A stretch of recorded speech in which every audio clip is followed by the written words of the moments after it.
Hi friends, welcome to Telugu cricket chat. It's king versus prince. Virat Kohli versus Shubman Gill. Royal challengers Bengaluru versus Gujarat titans మధ్య రేపు match జరగబోతుంది. ఈరోజు మనం వీడియోలో ఈ రెండు టీమ్స్ యొక్క హెడ్ టు హెడ్ షాట్స్ ఎలా ఉన్నాయి, అలాగే ప్లేయింగ్ 11 ఎలా ఉండబోతోంది, ఏ టీంకి గెలిచే అవకాశం ఉంది అనే విషయాలన్నీ డిస్కస్ చేసుకుందాం. ముందుగా మన ఛానల్ని మొదటిసారిగా ఎవరైనా చూస్తుంటే దయచేసి సబ్స్క్రైబ్ చేయండి. ఇక వీడియోలోకి వెళ్ళిపోతే ముందుగా ఆర్సీబీ టీం అయితే ఈ సీజన్లో చాలా బాగా స్టార్ట్ చేసిందని చెప్పాలి. 2 అవే గేమ్స్ గెలిచి వాళ్ళు ఫస్ట్ టైం హోమ్లో అడుగు పెట్టబోతున్నారు ఆర్సీబీ టీం. కాబట్టి హోమ్లో ఫస్ట్ మ్యాచ్ ఎలా పర్ఫామ్ చేస్తారో చూడాలి. ఇక అదర్ హ్యాండ్ గుజరాత్ టీం అయితే ఫస్ట్ మ్యాచ్లో ఓడిపోయినప్పటికీ సెకండ్ మ్యాచ్లో ముంబై ఇండియన్స్ లాంటి ఒక స్ట్రాంగ్ టీంని ఓడించి వాళ్ళు కూడా మంచి ఫామ్లోనే ఉన్నారు. మరి వీళ్ళు కూడా ఎలా పర్ఫామ్ చేస్తారో చూడాలి. ఇక ఈ రెండు టీమ్స్ మధ్య హెడ్ టు హెడ్ స్టాట్స్ ఎలా ఉన్నాయి కనుక చూసుకుంటే ఆర్సీబీ మరియు జీటీ జట్ల మధ్య ఇప్పటి వరకు 5 ఐపీఎల్ మ్యాచ్లు జరిగాయి. అందులో ఆర్సీబీ టీం 3 మ్యాచ్లో గెలిస్తే గుజరాత్ టీం 2 మ్యాచ్లో గెలిచింది.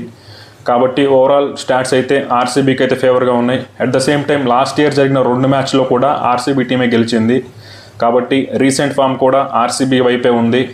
ఇక రేపు మ్యాచ్ జరగబోయే చిన్నస్వామి గ్రౌండ్లో పిచ్ ఎలా ఉండబోతుంది అంటే జనరల్గా చిన్నస్వామి గ్రౌండ్లో బ్యాటింగ్ ఫ్రెండ్లీ వికెటే ఉంటుంది. అంటే ఈ సీజన్లో ఓన్లీ చిన్నస్వామి గ్రౌండ్లోనే కాదు, ప్రతి గ్రౌండ్లో కూడా మనకి బ్యాటింగ్ పిచ్చెస్ వేస్తున్నారు. కాకపోతే చిన్నస్వామి గ్రౌండ్ ఎప్పటి నుంచో బ్యాటింగ్ ఫ్రెండ్లీ వికెటే కాబట్టి ఇక్కడ బ్యాటర్స్ అయితే పండగ చేసుకుంటారు. అట్ ద సేమ్ టైం ఇనీషియల్గా అయితే ఫాస్ట్ బౌలర్స్కి అయితే కాస్త హెల్ప్ ఉంటుంది. ఒక 4 అవర్స్ 5 అవర్స్ అయితే ఫాస్ట్ బౌలర్స్కి అయితే ఆ బౌన్స్ అయితే ఉంటుంది ఖచ్చితంగా. ఇంకా తర్వాత స్పిన్నర్స్ మాత్రం ఎలాంటి హెల్ప్ అయితే ఉండదు ఈ గ్రౌండ్లో. Chinnaswamy ground complete batting Paradise అని చెప్పొచ్చు. ఇక ఈ గ్రౌండ్లో ఐపీఎల్ స్టాట్స్ ఎలా ఉన్నాయో కనుక ఒకసారి చూసుకుంటే మొత్తం 95 ఐపీఎల్ మ్యాచ్లు అయితే జరిగాయి. అందులో ఫస్ట్ బ్యాటింగ్ చేసిన టీం 41 మ్యాచ్లో గెలిస్తే చేస్ చేసిన టీం 50 మ్యాచ్లో గెలిచింది. దాన్ని బట్టి చూసుకుంటే టాస్ గెలిచిన కెప్టెన్ ఎవరైనా సరే చేజింగ్కే ప్రిఫర్ చేస్తారు. అలా అని చెప్పి ఫస్ట్ బ్యాటింగ్ చేసిన టీంకి అనుకూలంగా ఉండదా అంటే ఖచ్చితంగా ఫస్ట్ బ్యాటింగ్ చేసి ఒక 220+ రన్స్ కనుక బోర్డు మీద పెట్టగలిగితే చేజ్ చేసే టీంపై ఖచ్చితంగా ప్రెజర్ అయితే ఉంటుంది. ఎందుకంటే ఈ గ్రౌండ్లో హైయెస్ట్ సక్సెస్ఫుల్ చేజ్ వచ్చేసి 213 పరుగులు, అలాగే హైయెస్ట్ స్కోర్ వచ్చేసి 287 పరుగులుగా ఉంది. అలాగే లోయెస్ట్ స్కోర్ అయితే 82 పరుగులుగా ఉంది. ఫస్ట్ ఇన్నింగ్స్ యావరేజ్ స్కోర్ అయితే 170గా ఉంది. కాబట్టి చిన్నస్వామి గ్రౌండ్లో రేపు మ్యాచ్లో ఖచ్చితంగా భారీ స్కోర్ అయితే ఎక్స్పెక్ట్ చేయొచ్చు.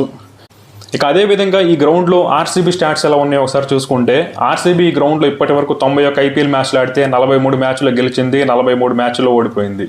కాబట్టి ఆర్సీబీకి చిన్నస్వామి గ్రౌండ్లో మరీ అంత హ్యూజ్ అడ్వాంటేజ్ అయితే ఏం లేదు. 50% మ్యాచ్లు గెలిచారు, 50% మ్యాచ్లు ఓడిపోయారు. కాబట్టి ఈ గ్రౌండ్లో హోమ్ అడ్వాంటేజ్ అయితే పెద్దగా ఆర్సీబీకి అయితే ఉండదు. కాకపోతే ఆర్సీబీ టీం ఈసారి చాలా మంచి ఫామ్లో ఉంది. కాబట్టి ఖచ్చితంగా వాళ్ళు 100% తమ హోమ్ కండిషన్స్ని యూజ్ చేసుకుంటారు అని అనుకుంటున్నాను.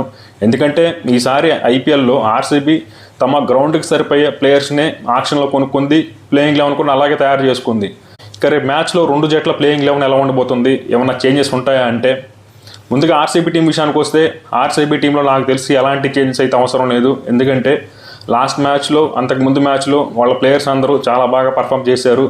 చాలా భారీ మార్జిన్తో అయితే గెలిచారు 2 మ్యాచ్లు కూడా. చెన్నైతో జరిగిన మ్యాచ్లో 50 రన్స్ మార్జిన్తో గెలిచారు. అలాగే మనకి కేకేఆర్తో జరిగిన మ్యాచ్లో ఆల్మోస్ట్ ఒక 3 ఓవర్స్ ఉండగానే టార్గెట్ అయితే రీచ్ అయిపోయారు. కాబట్టి వాళ్ళ బ్యాటర్స్ అందరికైతే ఆ బ్యాటింగ్ టైం అయితే దొరికింది 2 మ్యాచ్ల్లో.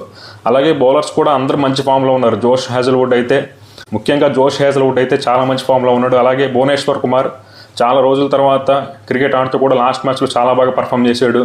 అలాగే హెచ్ దయాల్, సుయాష్ శర్మ, కృణాల్ పాండ్యా లాంటి వాళ్ళు కూడా మంచి ఫామ్లోనే ఉన్నారు. కాబట్టి ఆర్సీబీ బౌలింగ్లో ఎలాంటి ప్రాబ్లం అయితే లేదు ఈసారి. కాబట్టి ఈ గ్రౌండ్లో వీళ్ళు ఎలా పర్ఫామ్ చేస్తారో చూడాలి. ఎందుకంటే చిన్నస్వామి గ్రౌండ్లో ఎంత మంచి బౌలర్స్ అయినా, ఎంత వరల్డ్ క్లాస్ స్పిన్నర్స్ అయినా సరే ఇక్కడ చిన్నస్వామి గ్రౌండ్కి వచ్చేసరికి రన్స్కి వెళ్ళిపోతుంటారు. కాబట్టి లైన్ అండ్ లెంత్ అనేది పర్ఫెక్ట్గా ఉంటేనే చిన్నస్వామిలో బౌలర్స్ అనేవాళ్ళు సర్వైవ్ అవుతారు. కాబట్టి ఎలా పర్ఫామ్ చేస్తారో చూడాలి ఇక్కడ ఆర్సీబీ బౌలర్స్. ఇక ఆర్సీబీ బ్యాటింగ్లో కూడా ఎలాంటి ప్రాబ్లమ్స్ అయితే లేవు. Virat Kohli, Phil Salt, Devdutt Padikkal, Rajat Patidar, Liam Livingstone, Jitesh Sharma, Tim David అందరూ కూడా చాలా మంచి ఫామ్లో ఉన్నారు. అందరూ బిగ్ హిట్టింగ్ చేయగల క్యాపబిలిటీ ఉన్న బ్యాట్స్మెన్సే వీళ్ళు. కాబట్టి ఆర్సీబీ టీంలో ఎలాంటి చేంజెస్ అయితే ఉండవనుకుంటున్నాను. అలాగే ఇంపాక్ట్ ప్లేయర్గా సుయాష్ శర్మనే ఆడిస్తారు. కాబట్టి ఆర్సీబీ టీంలో అయితే ఎలాంటి చేంజెస్ అయితే ఉండవనుకుంటున్నాను. లాస్ట్ మ్యాచ్లో ఏ టీంతో వెళ్ళారు, సేమ్ అదే టీంతో వెళ్తారు. ఇక గుజరాత్ టీం విషయానికి వస్తే వీళ్ళ టీంలో ఏమన్నా మార్పులు ఉంటాయంటే వీళ్ళు కూడా పెద్దగా మార్పులు చేయడానికి ఏం స్కోప్ అయితే కనిపించట్లేదు. సాయి సుదర్శన్కి ఏదో చిన్న ఇంజురీ అన్నారు. కాకపోతే తను ఇప్పుడు రికవరీ అయినట్టే మనకైతే అప్డేట్స్ వస్తున్నాయి. తను ఖచ్చితంగా రేపు మ్యాచ్ ఆడే అవకాశం అయితే ఉంది. ఇక వీళ్ళ టీం ఒకసారి చూసుకుంటే శుభ్మన్ గిల్ మరియు సాయి సుదర్శన్ అయితే ఓపెన్ చేస్తారు. నెంబర్ 3లో జాస్ బట్లర్, నెంబర్ 4లో షారుఖ్ ఖాన్, నెంబర్ 5లో రూదర్ఫోర్డ్, నెంబర్ 6లో రాహుల్ తివాటియా, నెంబర్ 7లో రషీద్ ఖాన్, నెంబర్ 8లో కగిసో రబాడా, నెంబర్ 9లో సాయి కిషోర్, నెంబర్ 10లో మహమ్మద్ సిరాజ్, నెంబర్ 11లో ప్రసిద్ధ్ కృష్ణ టీంలోకి వస్తారు. ఇక ఇంపాక్ట్ ప్లేయర్గా ఇషాంత్ శర్మ అయితే టీంలోకి వస్తాడు. వీళ్ళు కూడా చేంజెస్ అయితే చేయరు అనుకుంటున్నాను. కాకపోతే వీళ్ళ టీంలో కొన్ని సమస్యలు అయితే ఉన్నాయి. అదేంటంటే వీళ్ళ టాప్ ఆర్డర్ అయితే చాలా బాగుంది. శుభ్మన్ గిల్, సాయి సుదర్శన్ మరియు జాస్ బట్లర్. ఆ తర్వాత మిడిల్ ఆర్డర్లో మాత్రం వీళ్ళకైతే ప్రాబ్లమ్స్ ఉన్నాయి బ్యాటింగ్లో. మనకి షారుఖ్ ఖాన్, రాహుల్ తివాటియా మరియు రూదర్ఫోర్డ్ వీళ్ళ ముగ్గురు అయితే అంత గొప్పగా అయితే పర్ఫామ్ చేయలేదు ఫస్ట్ 2 మ్యాచ్ల్లో. కాబట్టి వీళ్ళు ఎలా పర్ఫామ్ చేస్తారో కూడా చూడాలి. ఇక ఈ 2 టీమ్స్ని సైడ్ బై సైడ్ కంపేర్ చేసి చూసుకుంటే మాత్రం ముందుగా 2 టీమ్స్లో బౌలింగ్ అయితే చాలా బాగుంది. మనకి గుజరాత్ టీంలో కగిసో రబాడా, మహమ్మద్ సిరాజ్ మరియు ప్రసిద్ధ్ కృష్ణ లాంటి ఫాస్ట్ బౌలర్స్తో చాలా స్ట్రాంగ్గా ఉంది. అట్ ద సేమ్ టైం మనకి ఆర్సీబీ టీం కూడా జాష్ హేజల్వుడ్, భువనేశ్వర్ కుమార్ మరియు యష్ దయాల్ రూపంలో వీళ్ళ ఫాస్ట్ బౌలింగ్ కూడా చాలా స్ట్రాంగ్గా ఉంది. అలాగే స్పిన్ బౌలింగ్ విషయానికి వస్తే ఇక్కడ రషీద్ ఖాన్, సాయి కిషోర్ లాంటి వాళ్ళు చాలా మంచి ఫామ్లో ఉన్నారు. అలాగే ఆర్సీబీ టీంలో శ్రేయాస్ శర్మ, కృణాల్ పాండ్యా లాంటి వాళ్ళు కూడా మంచి ఫామ్లోనే ఉన్నారు. కాబట్టి బౌలింగ్లో అయితే 2 టీమ్స్ అయితే ఈక్వల్గా ఉన్నాయని చెప్పొచ్చు. కానీ బ్యాటింగ్లో మాత్రం గుజరాత్ టీంతో కంపేర్ చేస్తే ఆర్సీబీ టీమే కాస్త హెడ్ అయితే ఉందని చెప్పొచ్చు. ఆర్సీబీ బ్యాటర్స్ అయితే అందరూ చాలా మంచి ఫామ్లో ఉన్నారు. ఆ బ్యాటింగ్ డెప్త్ అయితే నెంబర్ 8 వరకు అయితే ఉంది. వీళ్ళలో పవర్ఫుల్ హిట్టర్స్ అయితే ఉన్నారు ఆర్సీబీ టీంలో కంపేర్ టు గుజరాత్ టీం. వీళ్ళ టీంలో కూడా ఉన్నారు కానీ రాహుల్ తివాటియా, షారుఖ్ ఖాన్ లాంటి వాళ్ళు. కాకపోతే వీళ్ళు అంత మంచి ఫామ్లో అయితే కనిపించట్లేదు మొదటి 2 మ్యాచ్ల్లో. కాబట్టి ఎలా పర్ఫామ్ చేస్తారో చూడాలి. ఇక ఓవరాల్గా చూసుకుంటే ఏ టీం గెలిచే అవకాశం ఉందంటే మాత్రం అని అడిగితే ఆర్సీబీకి హోమ్ అడ్వాంటేజ్ ఉన్నా ఉండకపోయినా ఆ టీం అయితే చాలా మంచి ఫామ్లో ఉంది. వాళ్ళ టీంలో బ్యాలెన్స్ అయితే చాలా బాగుంది ఈసారి. కాబట్టి ఆర్సీబీ టీమే ఫేవరెట్స్ అని నేను చెప్తున్నాను.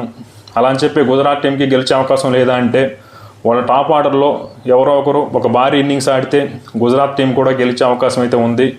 కాకపోతే ఆర్సీబీ టీంకి అయితే ఖచ్చితంగా ఎడ్జ్ ఉందని చెప్తాను. వీళ్ళ బ్యాటింగ్ చాలా బాగుంది, వీళ్ళ బౌలింగ్ చాలా బాగుంది. యాజ్ ఎ టీమ్గా ఆర్సీబీ అయితే చాలా పర్ఫెక్ట్గా ఉంది ఈసారి. కాబట్టి ఆర్సీబీ టీంకే ఎడ్జ్ అయితే ఉంది. మరి మీరు ఏ టీం గెలుస్తుంది అనుకుంటున్నారో కామెంట్ సెక్షన్లో కామెంట్ చేయండి.